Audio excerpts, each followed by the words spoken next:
good morning, and sorry for the delay, but there were some big problems downstairs. And my name is Josep Sitjar. I will do this workshop. This is just an introduction to image processing with Python libraries, okay?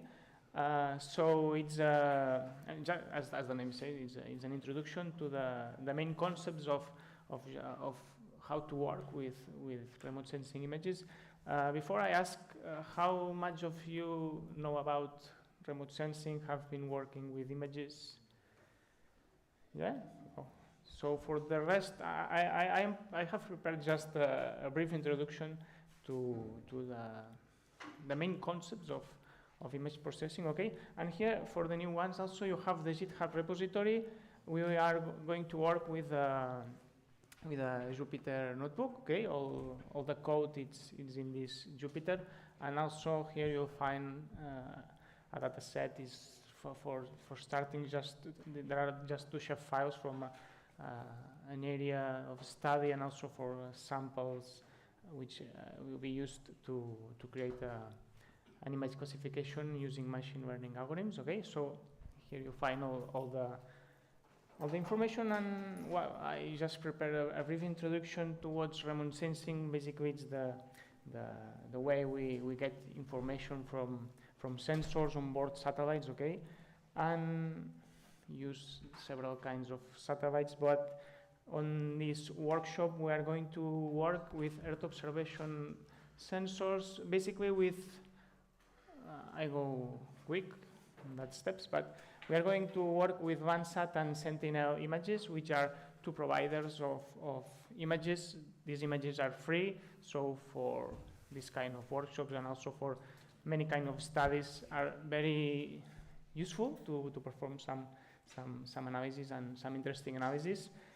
And okay, the idea of the workshop is to know how to obtain these images using Python libraries, okay? Then we'll do some tasks like this one, which is to create a natural color combination, also a false color composition, okay? And also we'll analyze the electromagnetic radiation. As you know, all the surfaces on the Earth emit some kind of electromagnetic radiation, and this is what the images from remote sensors acquire, okay? So from this information, we are going to analyze the data and create some indicators, vegetation indicators, and also to create an image classification process using scikit, okay? So the idea is that also we work for the new ones on this wall of Earth observation. There are 2 kinds of sensor, basically, the active ones and the passive. We are going to work with passive sensors, which are, in that case, Landsat and also Sentinel-2. Other ones like Sentinel-1, for example, which is a radar, it's an active sensor. It could be also, the products from Sentinel-1 could also be analyzed with Python libraries, but as we don't have too much time, we will focus only on passive sensors on this workshop, okay? And also for the people who is not based to work with image sensors, the idea is that every SN acquired by a sensor on board a satellite is composed for several bands. Okay, this is a band is at the end a raster image which contains information from the electromagnetic spectrum in a specific range. So using that different bands is what we use to then create the different color combinations, also to extract information, to calculate the spectral response of the different kind of covertures from the Earth to analyze the data, okay? So this will be an important aspect that we need to know to perform that workshop. Now, so the concept of spectral signature, which is that every surface, okay, vegetation, forest, any kind of different Earth surface has a specific signature, and this is what we use then for the image classification, okay? And these are the 2 programs that we are going to work with, Copernicus and Landsat. Copernicus is the European program which has in charge to maintain and to offer the Sentinel images. There are several Sentinels nowadays orbiting all over on the Earth, okay? And these images can be used for several purposes, and as I commented, now you are going to work with the Sentinel-2 images, which is an optical sensor. Also the same as Landsat. Landsat is the NASA program, okay? Now the Landsat 8 and 9 are currently offering data, and also it's a sensor in several aspects very similar to Copernicus, so for this purpose we are going to work with two sensors today, okay? The images from Copernicus or Landsat are completely free, are open, so you can use for your analysis, for your investigations, for your projects, for your commercial projects. There are no limitations in that sense, okay? And the advantages of Landsat in that sense is that the first Landsat 1, was launched on 70s, so we have a very historical data set. So for historical analysis, for example, to analyze how the land use has changed during the last year is very useful in that sense, okay? So this is Copernicus from ESA, the European program, and in these slides I will offer them to you. There are just some principles, some basics of each Sentinel, but we don't have too much time to focus on that. But as you can see, the Sentinel-1 it's an active sensor, it's a radar, and here you have some of the most applications of this sensor. Sentinel-2, which is the ones we are going to work with, okay, which is an optical sensor, and that can be used for land coverage analysis, vegetation, fires, and so on. Sentinel-3, which has several sensors to acquire information about the temperature, the land and ocean color, etc. 4, 5, 6, okay? And this is the Landsat 8 and 9 that are currently offering information, and the different bands of the Landsat 8 in that case, okay? Which are from 1 to 9, and then Landsat integrates two thermal bands, bands 10 and 11, which provide information about the temperature on Earth's surface, okay? Here you can see the range of each band and also the resolution for each band, which is at 30 meters, and also for the thermal ones at 100 meters. As you can see, it's not very the resolution of this Landsat is of course for analyzing large areas we cannot identify, or at least very, very specific objects, because at 30 meters we can identify what's visible at 30 meters, of course, okay? So the idea is, after this brief introduction to Earth observation, very quick, is to start working with that Python libraries, okay, to obtain the images and to perform some basic analysis with that. Here you have the repository just for the last ones, okay? You can download, and here you'll find a Jupyter notebook that you can run if you have Jupyter installed on your computers, or if not, maybe you could use Google Colab or something else to run the cells from this Jupyter. Okay, and I did not present myself, but I'm Josep, and I'm working at SICTE. SICTE it's a GIS and remote sensing lab from the University of Girona in Spain. Girona is near Barcelona, and we offer services from our university, but also we work for external companies or for other public departments, okay? And we work with open source technologies, obviously in that case with Python, and all the analysis related to Earth observation in our case, are done with these Python libraries, as the ones we'll show today. And also we are in charge of a master degree, which is UniGIS.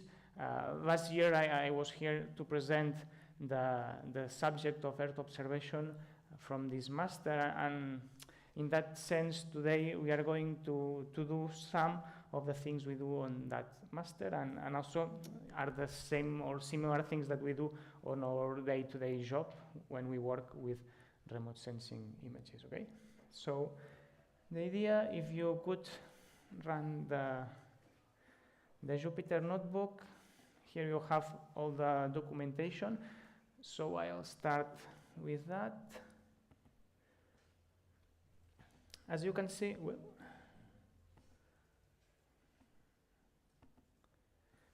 there are several chapters. The first one is focused on how to obtain information. For the new ones on this Earth observation subject, there are several ways to obtain the images. As I will center on Landsat and Copernicus images. No? For example, for the case of Landsat images, you have earthaccess, which is a portal. It's free. If you are not, I will explain something about this portal. For the new ones, please, if you want to follow the Jupyter, you should register on that portal, because we'll need the credentials, okay? Then on our script, okay? So if you have just a few minutes, you can register here. You have, I'm logging in, but if not, you'll see the sync up text, and you can do the register. So this is Earth Explorer. This is a portal that is used to download and to check for images for Landsat images, okay? And it's maintained for USGS, okay? And also it provides the NASA datasets, okay? So for when you start working with that kind of images, this portal maybe it's a started point, because it's easy to use. You have a map where you can navigate and search for a specific area. For example, here in Basel, if you want images from Basel, you just need to navigate to this area. You go here, and then you have these tools to draw a polygon. This is the bounding box where you want to search images. This is important. I do this process here in an interactive way, because then you'll see that the same process, but just coding the Python script. So the first step is to define the area where you want to search for images, okay? Then when you have defined a region of search, you can, it's not visible here, you can define the search range of data, okay? The period of time you want to search for data. Important thing, if you are using, for example, Landsat 9, you cannot search images from 2000, because there are not, it was not launched, and there are not images from this sensor for this period of time. So you have to take in consideration when the satellite was launched and when this satellite started to offer images. It seems obviously, but sometimes it can create problems, okay? So here you define the data range, for example, for this month, this May, okay? And then here you have the data sets that you can obtain from this website. And here on the Landsat, you have the Landsat collections now. All the catalog of image from Landsat are organized in collections. The collection 1 is outdated, and now all is on collection 2. Here on this collection, you'll find all the datasets from Landsat, okay? So for this reason, you can find the Landsat collection level 2 and level 1. What does it mean? The level identifies the correction of the images. The images acquired by a sensor on board satellites are obviously interfered by some interference, for example, the atmospherical ones. and these images need to be corrected. So the level 1 images are not atmospherically corrected, and level 2, yes. Okay, so if you want to start working with these images, if you don't have intention to make any kind of correction, you need to use the level 2 images. If you are experimented users and you know how to perform some kind of atmospherical correction, you could use the level 1 images. Okay, and for some kind of analysis it's not important, but for some other kind of analysis, for example, when you compare different images in different periods of time, you need to do this kind of corrections. All the process to correct an image is not trivial, and you need to query the metadata. There are several ways to do that. So for this reason, mostly when you start working with that images, the level 2 is what's the best option. Okay, and here you can see that you can find the sensor, for example, the Landsat 8 and 9 images. Just check this option and show the results. So I show you this because this process is very necessary when you try to search images. First, to identify the area of interest, then to define the period of time that you want to search for images, and then to select the sensor you are going to use. Okay? And finally, here you can see the results for this area. For this bounding box, you can see all these ascents, all these Landsat ascents obtained during this period of time. Of course, Landsat, for example, is not acquiring images daily from the same area. It needs more or less 2 weeks to take an image from the same specific area.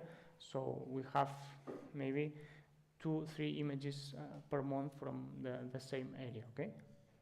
And here you have the results. Also, take in consideration another aspect.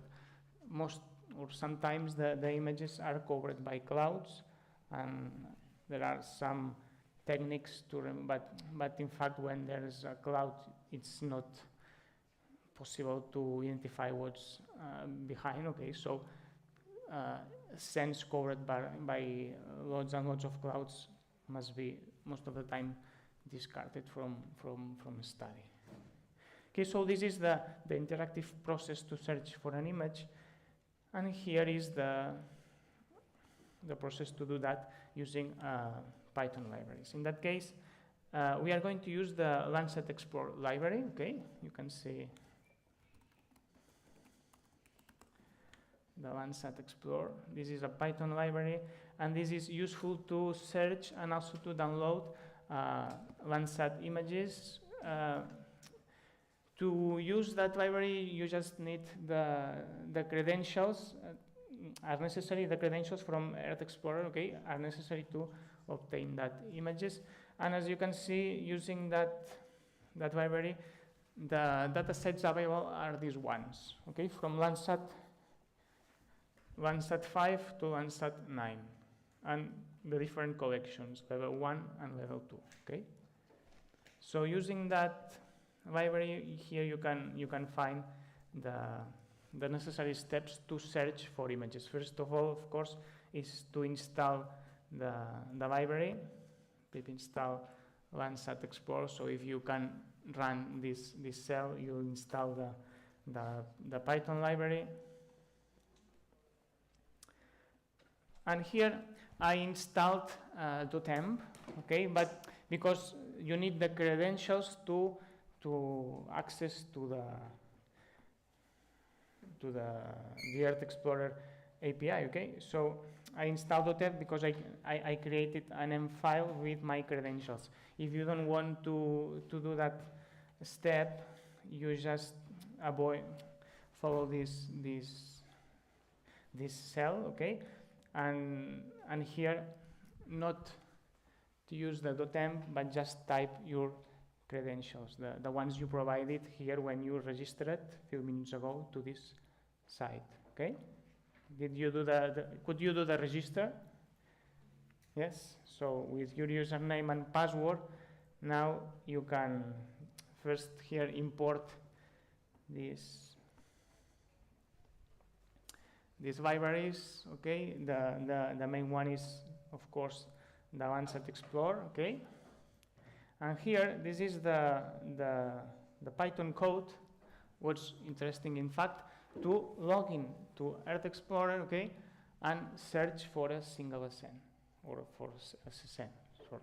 Okay. Here, if you don't use the end file, you can just avoid these two lines, and here provide your username, and here delete that and put your password. Okay. And as you can see, the basic here is this one. This is what's important. You can see from the end that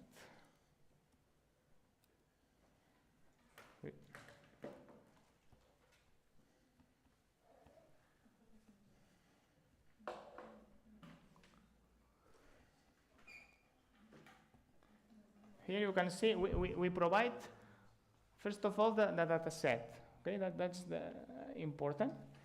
And how to know the data set? So basically here on the Landsat Explorer documentation, you have the data sets and the data sets ID. So this is the name you need to provide here on the data sets parameter. Yeah, that's the question. Yeah, what version of Python do you use? What? What version of Python? 3 dot something. It's not. No. So the data set, also other parameters, the latitude and longitude. Here we are searching for a sense that will intersect with these coordinates. Okay. So the sensor is orbiting and acquiring images. Okay, it's following a path, and all the images that intersect with this specific coordinate will be obtained. Of course, you can modify these coordinates if you want to search images from another area. And then, as we did using the interactive interface, we need to provide the starting date and the end date, this data range. Okay. Of course, as I commented before, you need to know, in that case, if you are using Landsat 8 or 9, you need to define a data range where this sensor was operative. If not, you will not obtain any result. Okay? And then there's also another parameter that's optional, but you can define the max cloud cover. What does it mean? So a SEN, as you can see here, for example, can be, of course, if there are clouds, the sensor, it's an optical sensor, it's not able to pass the clouds, so if there are clouds, you obtain a sense with clouds. And if you define the cloud cover of 30, for example, that it means that you just obtain a sense that are at least covered by only the 30% of the full SEN. Okay. Taking, for example, you could say 0%, but if you define 0, maybe you don't obtain any result because these SENs are too large, and sometimes it's difficult that any pixel of the SEN is not covered by a cloud. So, of course, you need to be careful with that, because sometimes you prepare your script with good intentions, just to obtain, for example, a very low percentage, but then you don't obtain any result. That can be possible. And of course, these ascents are so cover a large area. For example, you can see here the footprint. You can see this is the footprint of a single Landsat ascent. So maybe you are just interested in some specific area of this ascent, and maybe the rest of the ascent is covered by clouds, but it's not important for your analysis because you are just interested in a specific area of this ascent. Okay. So for this reason, you have to take this in account. And then if you run this script, in that case, you find 3 ascents. Okay. This is the result of running this Python code. And Also, this is the same example. The other cell is very similar, but the difference is that here we do not provide a specific point. We provide a bounding box, okay, an area of search, so we can just search, for example, for the limits of a country or for a more big area. Then we, of course, in that way, we can obtain sense that one cover the other one, because there's some kind of overlap between the different sense obtained by Landsat and also by Copernicus. Okay. In that case, if we run that cell, this is the result. We obtain 25 cents, and here in this piece of code, we just iterate over the results, over the sense, and we obtain the metadata. Okay, using that library, in fact, we obtain that metadata from each send. We can obtain the ID, also so all this information. Okay. Any question from that? This is quite easy. It just implement the library. Okay. Here all the metadata. Okay, and now in this the next cell, I just show you how use volume to identify the ascent path. Okay, the metadata of each ascent contains the coordinates, a GeoJSON with the coordinates of the area covered by this ascent. So using volume in that case, we can install the library, and we can show here on a map. We can show here you can run this ascent. As you can see, I store in a variable the spatial coverage, which is a parameter from the metadata obtained by the ascent that we have searched with landsatxplore. So we get the spatial coverage for the first ascent. Okay, this is very simple. I just get that information, and I create a volume map, and this is the result. Here you can see the area covered by this ascent. Okay. So this information is just stored. It's integrated with the metadata of each ascent from Landsat for every kind of sensor which provides images. So it can be useful then, for example, in order to implement. I can imagine if you are implementing a web application or a software where users can select for a specific area and download images, or you need to implement a software where you are going to use these images to calculate a vegetation index or a classification process. So here you can create an interface where you just click over the map and obtain automatically the sense for this area. Okay. And here the same, but in that case with all this is the path for all the sense obtained from my search. Okay, I define the region, I define the period of time, I define the sensor, and these are all the results. So as you can see, these are the different send paths. Of course, there's some kind of overlapping between the different sends, and you can see here the path of each one. Okay, and also using landsatxplore, it's possible, because for now I didn't download anything.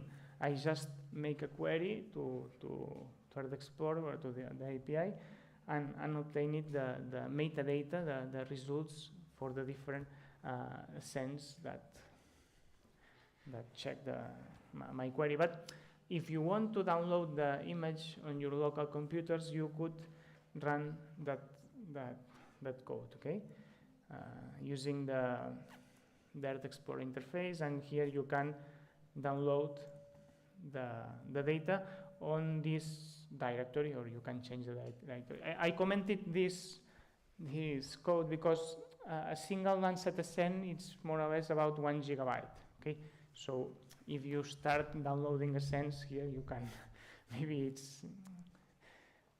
it's not the way now to start downloading all these images, but just to show you how could you use that library to download images on your local computers or servers, okay?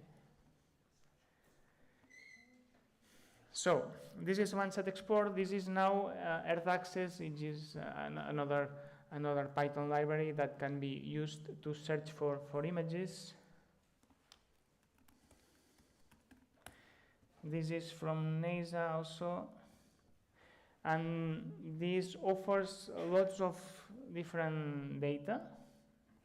Here you can, if you go to the website of earthaccess, you can find for different data sets. There are Landsat images, but also Copernicus images and different products. And also, in order to access to this API, you need to create a register, a different register. So if you want to follow the workshop and the next piece of code, you need to go to, I show you, earthaccess. You go to earthaccess, and here on the data tab, you can go to, I think, find data, or sorry, yes, find data, and here you have the register button, okay? If you click here, you find this website, this page, and here the link to the registration page. If you want to have access to this data, you need to create an account. It's up to you. It's not mandatory, of course, but if you want to follow the next steps, you need to have an Earthdata account.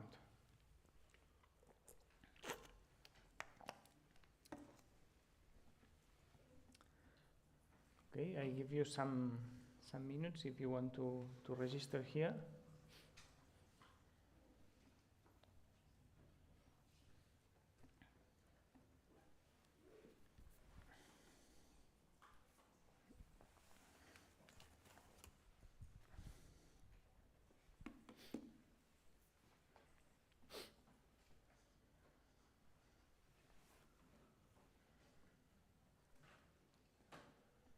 So after having access to earthaccess, you can install the library. Just pip install earthaccess.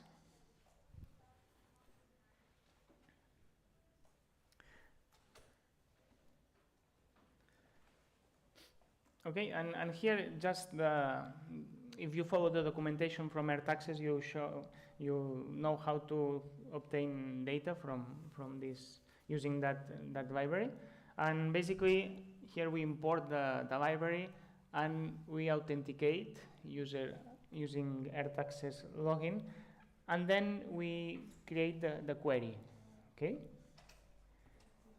we find in that case for this product HLSL30, which is a fusion, a merge of Landsat and Copernicus data.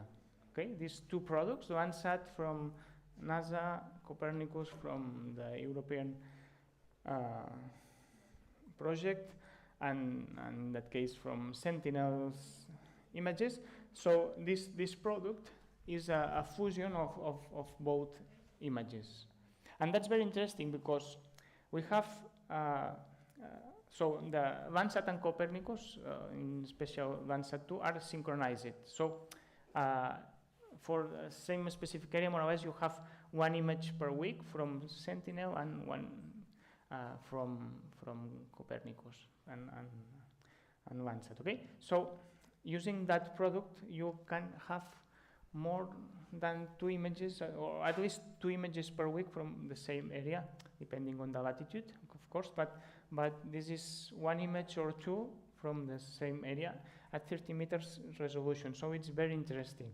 Okay, and this is offered and it's available through earthaccess. Okay, so using that query, you can search for this product, and you just need to specify the product name, also the bounding box, so the coordinates of the area you are going to search image, and also the temporal, the search period of time. Okay, in that format, year, month, and day, the start date, the end date, and using that, you obtain different granules. Okay, from this product. So run this cell, and here, after running, you need to introduce your username and also the password. This is the username and password you provide when you register it to earthaccess. Okay.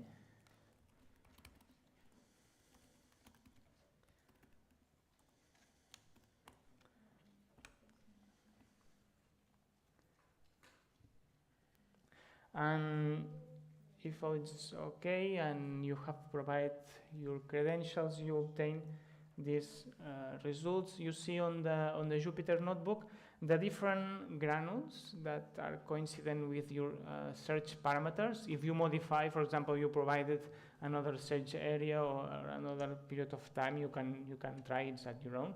You will obtain different data. In that case, it's an image from Catalonia, from Spain. Okay. And you see here the different granules obtained for this search, and are data from this product, the fusion of Landsat and Copernicus images. Okay, and here you have just a view, a true color composite of this scene, and here you can see also the different bands that compose this scene. Okay, if you click on every single raster image, which is each band, you can download on your computer the image. It's not necessary now, but if you want, it's possible to do that. And as you can see here, it's the size of the product. Okay, problems with that? Not. So these are two libraries very interesting to use in order to search and to obtain images from Landsat and Copernicus. Of course, in that case, I used that product, but if you go to Earth data, you will find several products, and you can query and obtain all these ones using that library. Okay, images from fires, products prepared to analyze temperature, pollution, etc. Okay, and the last one, of course, all these 3 libraries are more or less for the same, and the last one is to search just Copernicus images. Okay, the images from the European Copernicus data space project. And here, in that example, I install pandas, GeoPandas, and GeoJSON. Of course, it's are not libraries specific for image processing, but the question is that I will use the OpenSearch API, and just a few months before, there were other APIs to search image to the Copernicus catalog, but they had some change on that, and as I I know there are not Python libraries specific to search images, as for example the Explorer. So in that case, I suppose in the future they will appear, and maybe I don't know, and there are ones, but in that case, in order to search images using that API, I just put in that example a request. Okay, if you go to the OpenSearch API documentation,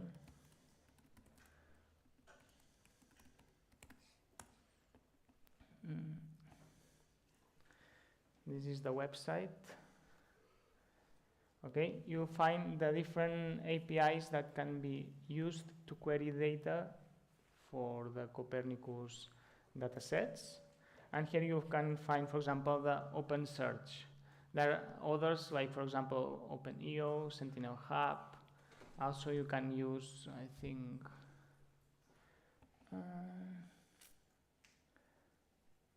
well, there are several ones, but some of them are you need to pay to use them, and OpenSearch is free. So this is interesting. And here you have the documentations about how to use this API, okay? And the products that you can search. For example, you can search for Sentinel-1, 2, 3, 5P, 6, etc., okay? So using this API, that's free, you can search all these products. But as I commented, I didn't find any Python library to interact with this API from now. In the past API, there were Python libraries for that, but I suppose in the future, someone, yeah? So OpenSearch is a library developed by Copernicus? Yeah. Okay. Yeah. And here you have the example about how to perform and how to create this request. Basically, it's the same. We need to provide the start date, the end date of search, the cloud cover percentage in an array from 0 in that case to 10%, but you can modify that, of course, and the bounding box coordinates and the collection. In that case, I will search for Sentinel-2 images, and here I created the request. If you can see at your Jupyter notebooks, you see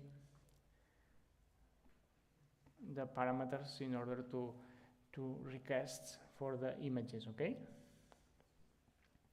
Take in mind that Sentinel-2 was launched, I think, in 2015, okay? So you cannot search for other images, okay? And if you run that cell,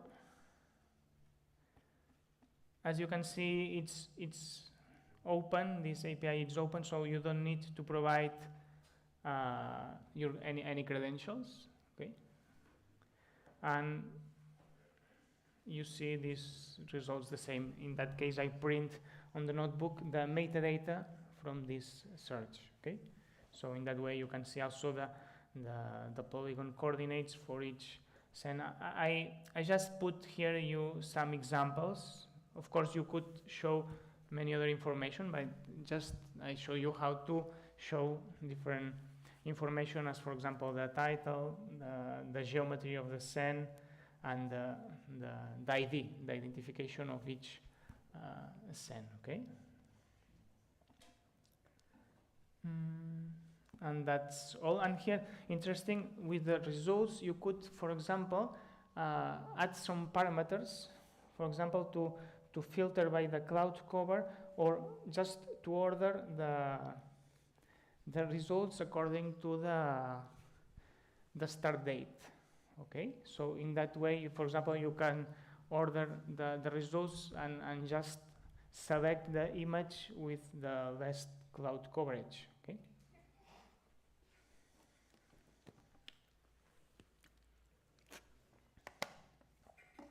Okay, so these are three examples, just three examples on how to query and obtain images from Landsat and from Copernicus. So this is the first step to start an Earth observation project, to know how to obtain the information. Then we'll do some examples about how to analyze, how to do some things with these images. For example, the band combinations. This is a very typical study case. This is use the different bands of the satellite to create compositions. Okay. Here, if you run this cell, it will download on your data folder the images we query and we obtained from earthaccess. Okay, you know the HLS30 product, this fusion of Copernicus and Landsat products, and now we are going to use this data set. Okay, so using the download from earthaccess, the download method, we can download the product on our local folder. Okay. Maybe it takes some time, but it's about this size. Okay. And now we are going to install earthpy and matplotlib. Okay, these are, in fact, earthpy it's a very interesting library to start analyzing and working with remote sensing images. It's a Python library, and here you have several examples. If you go to the website of earthpy, if you go to the examples gallery, you'll find several examples and the documentation to analyze and query images. And of course, using that library, you can work with Copernicus and Landsat images. It's not a problem in that sense. And here, after installing it's installing now. Okay, I installed earthpy and matplotlib. Okay. And here you can see an example on how to use earthpy to show each band. In fact, it's not trivial, it's not interesting, but it's just an example because you can see the images in black and white. Okay, but if you run this cell, you'll see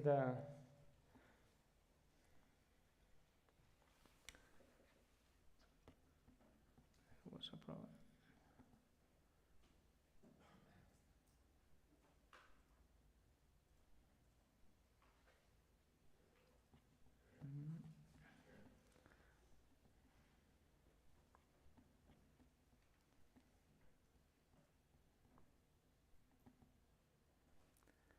What happens here? So in that piece of code, basically you get the data from the data folder and all the bands starting with B, okay? And using the earthpy library, you sort them and you plot the several bands, okay? The individual bands, each one in black and white, okay? You could run the cell, yeah?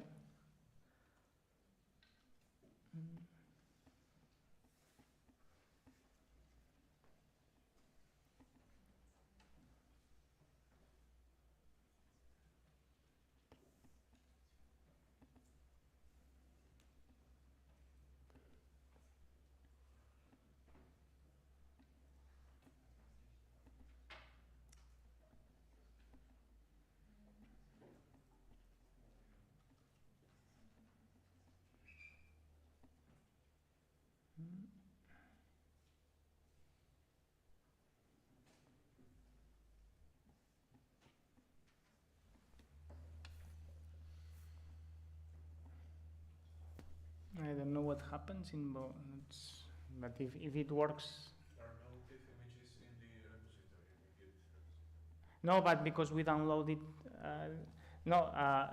the original repository doesn't contain images, but when you run this, this cell, this one, this starts downloading the images on the data folder. So this is the way to get the images, okay? So, well, I don't know why, but... No, in fact, a few minutes ago, worked. And here, after showing the images, you can, using that, and that's, in fact, visualize the black and white scene. It's not... What? Can you please explain us what does the graph means? Like This one. Like the graphics, right? Yes, now I'm going to this now. Yeah, because this piece of code is interesting because you can see the histogram of the image, which provides the image itself. It's not more or less interesting, just to show that's correct and more or less.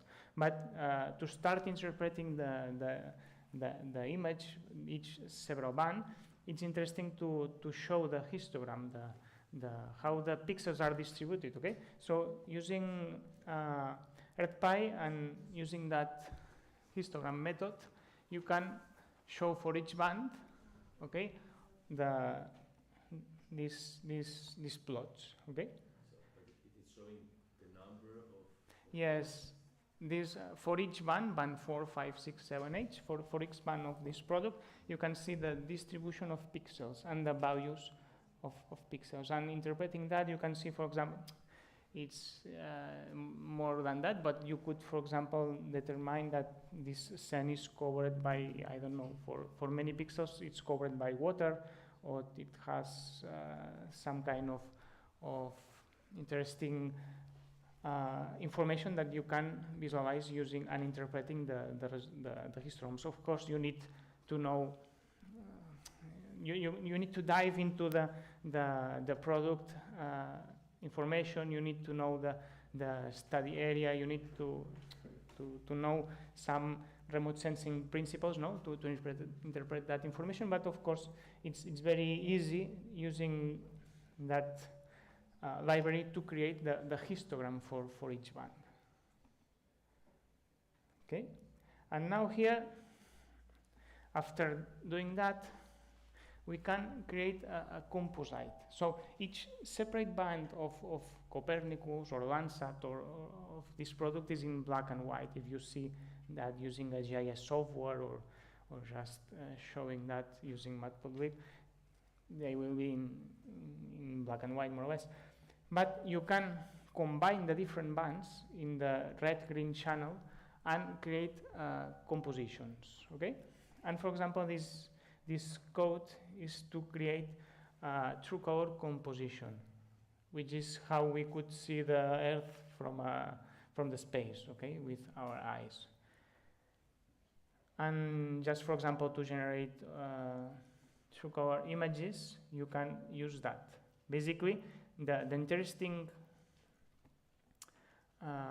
parameter is this one, RGB, where you define the band number assigned to each channel. For example, band 3 to the channel red, band number 2 to the channel blue, red to the channel green, and 1 to the blue. Okay. Why 3 to 1? So if you check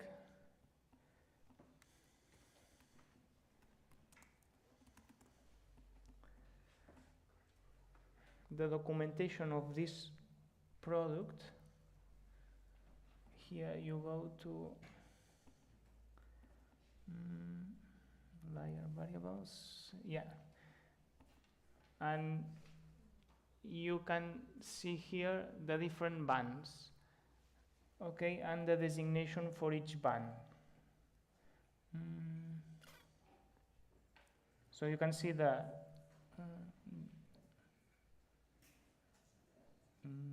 I don't know here to find which corresponds to the red channel, the green channel, so which bands correspond to the visible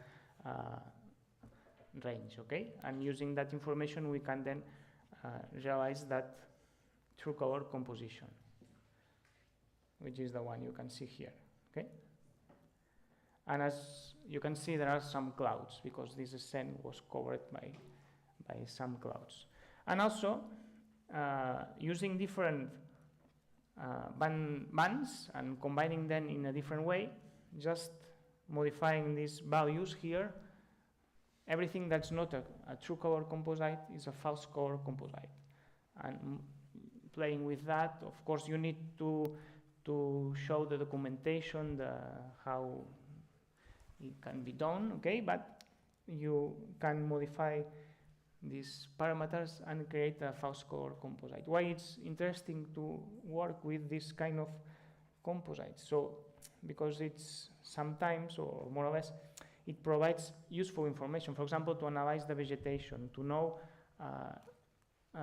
blue areas, so areas covered by water, to identify the urban areas. It's more powerful. It provides visually more information than a natural color composition.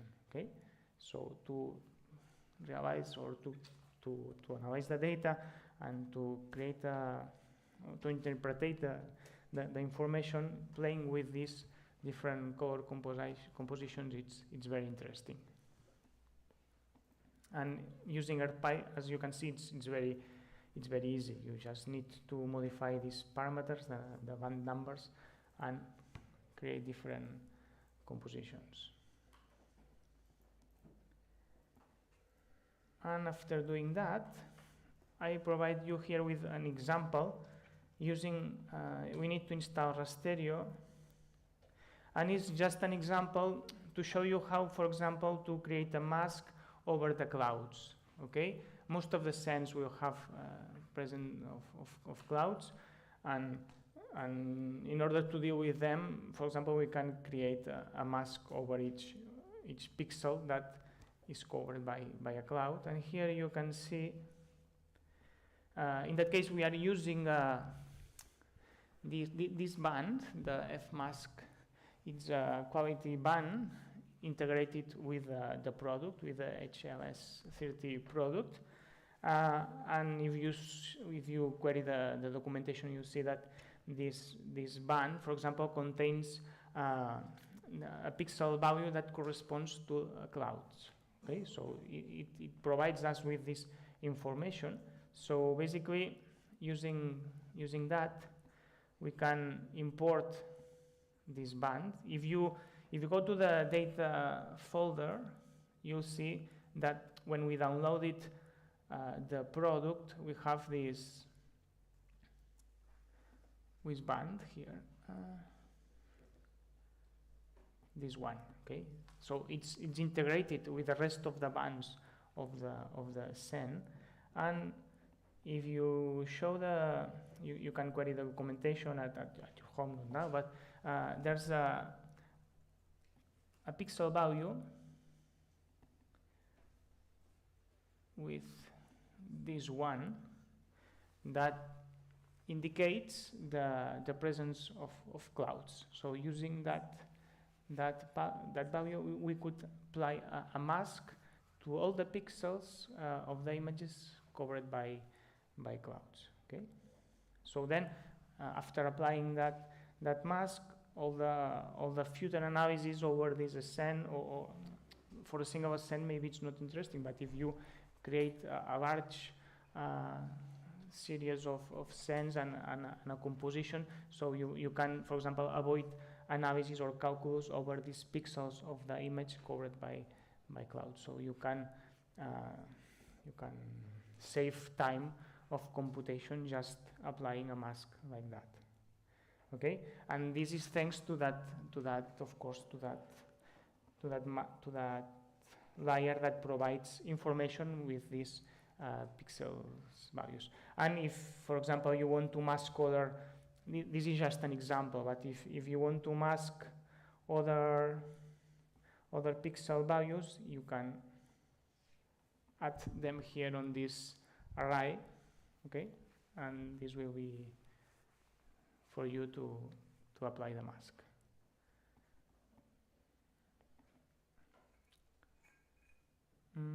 Okay, so this is part to create band combinations, to create mask or to mask pixels, and here there are some vegetation index and how to perform. All this information is basically on the earthpy library documentation. Here if you go, you can see the examples, okay?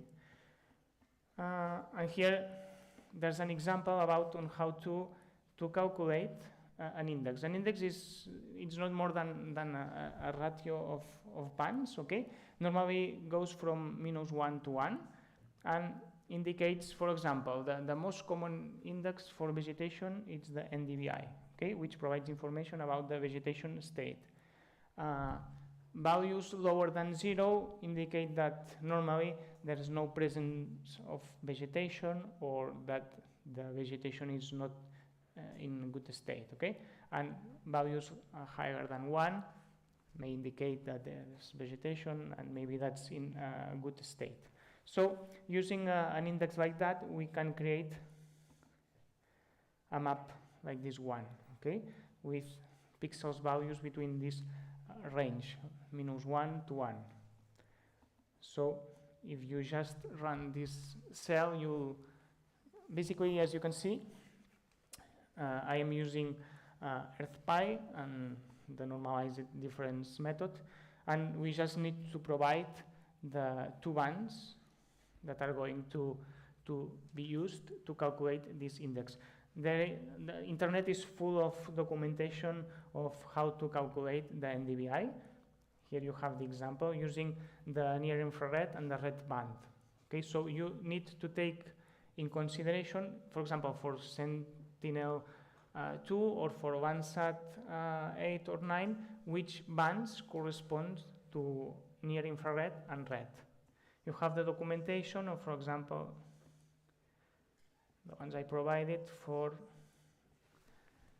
Landsat 8. You have to know that the red band corresponds to the band number 4 and the near infrared to band number 5. So here you need to provide the band number in this array, okay?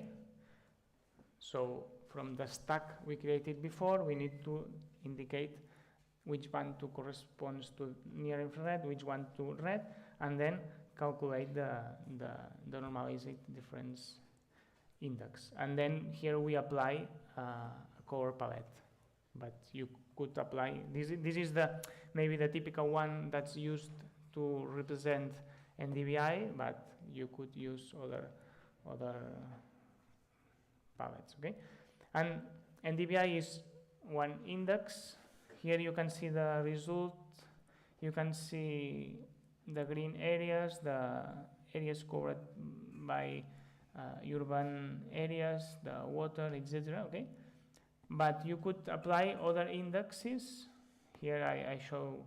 Well, we don't have time for an exercise, but you could apply the water index, which is an index also for which values range from -1 to 1 and indicates the presence of water. So it's very interesting, for example, to map rivers, lakes, okay. Other indexes, for example, the snow index. This is an index that identifies the presence of ice or snow. So, for example, to map glaciers, to map from sky areas, which area is covered by snow, etc. It's interesting also for this kind of studies. So you can create a layer, a raster layer with values identifying this pixel information. Okay.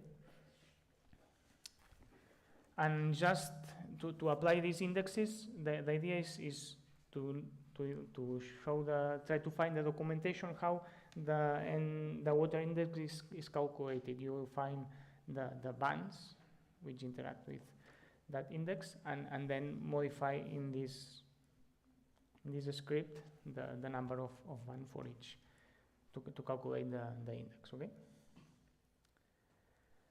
And then here is an example to crop an SN.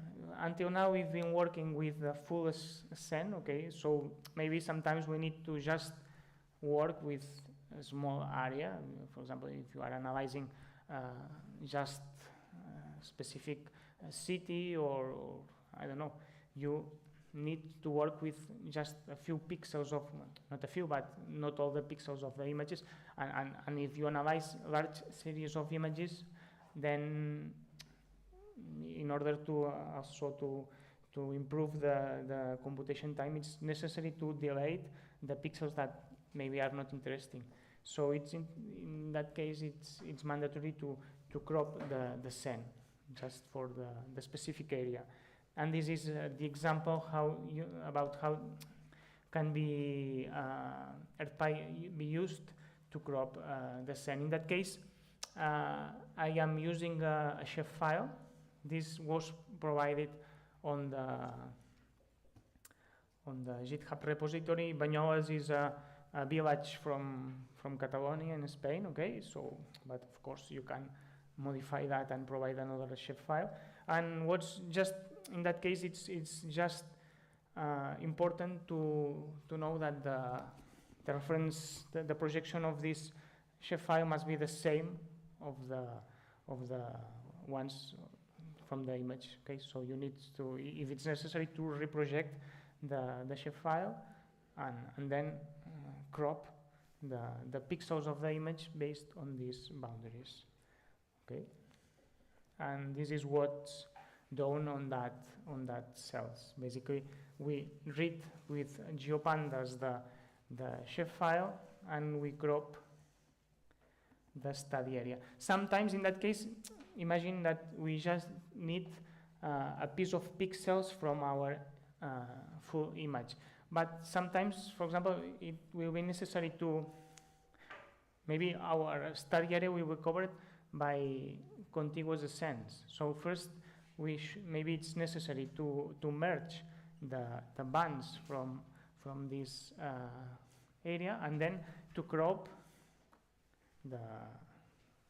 for example, sometimes in our case in Catalonia, if we create an interregional study on the Pyrenees, we need two different ascents from north and south, and we first need to merge both of them and then crop the area just to work only with the pixels or with the area we are studying. Okay, so this kind of processes most of the times are necessary when we work with images. And this is the example, and at the end you obtain several images here which are identified by the crop name at the end. Okay, in fact this is the same images, just cropped, okay, by the boundaries of the shapefile in that case. For example, I can show you on Quantum.js.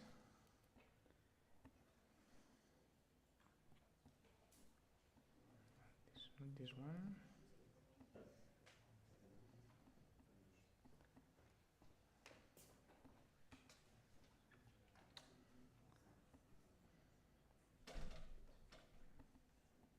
So this was the full ascent covering all this.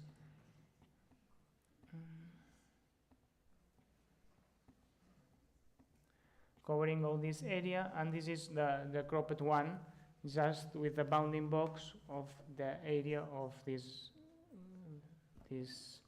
village, which is Valles. Okay.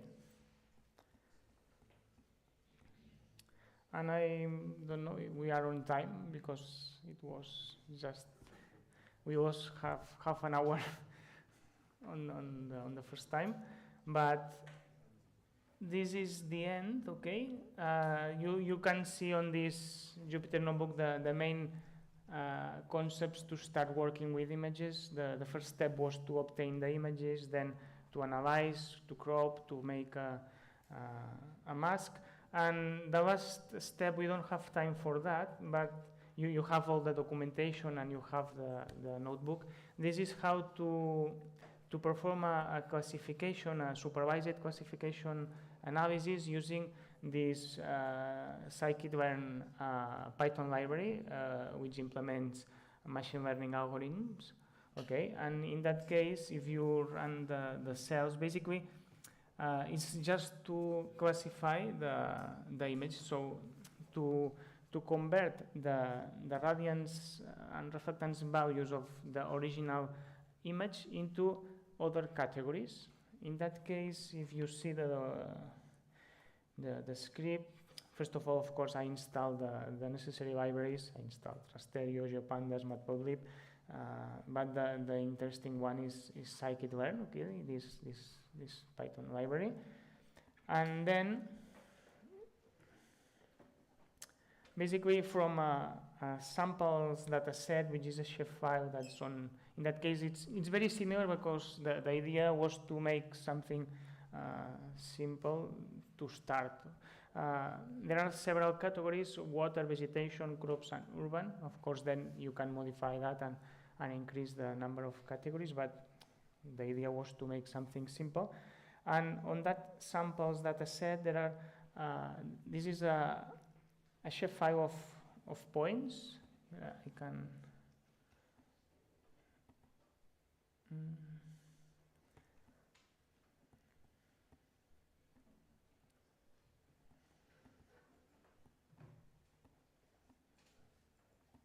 This is from the same area. These are points which identify the category, define it, okay? From these 4 ones. And then we perform the classification based on that sample areas. We apply a machine learning algorithm. In that case, if you go here, this one, we use the supervised machine learning algorithm, okay, which integrated in scikit, and well, it's time, but if you follow the steps, you'll see how to perform that classification. If not, I'm here all these days. If you have any question or anything, you'll find here, okay? So thank you.